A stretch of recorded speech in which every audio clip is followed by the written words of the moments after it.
SNP Deputy Leader Murray Black. Thank you, Mr. Speaker. Yesterday, the UN warned that hospitals in Gaza had just 48 hours of fuel left to keep their electricity going. That was 28 hours ago. The electricity runs out tonight. Now, we have a human responsibility to all the people in Gaza, but we have a particular responsibility for UK citizens, some of whom are in those hospitals with no food, no water, no medicine and no way out. So I want to ask the Prime Minister, how much worse does the situation have to get before he will join us in calls for a humanitarian ceasefire?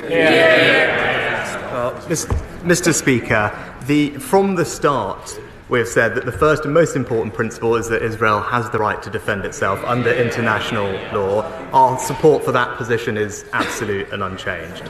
But from the start, we have also said that we do want British nationals to be able to leave Gaza, and that we want hostages to be released and for humanitarian aid to get in. And we recognise that for all of that to happen, there has to be a safer environment, which of course necessitates specific pauses as distinct from a ceasefire. And we discussed this with partners yesterday evening at the United Nations. And we have also been consistently clear that everything must be done to protect civilians in line with international law and continue getting more aid flowing into Gaza. Murray Black. Mr. Speaker, the growing calls for a ceasefire is also about calming the situation in the broader region, especially the West Bank. UNICEF has reported over 2,000 fatalities and over 5,000 injured children since the conflict began due to unrelenting attacks.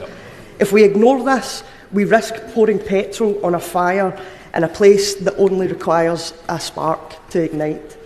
Can the Prime Minister understand that joining calls for a ceasefire is now the best and maybe the only way to stop this conflict escalating beyond all control?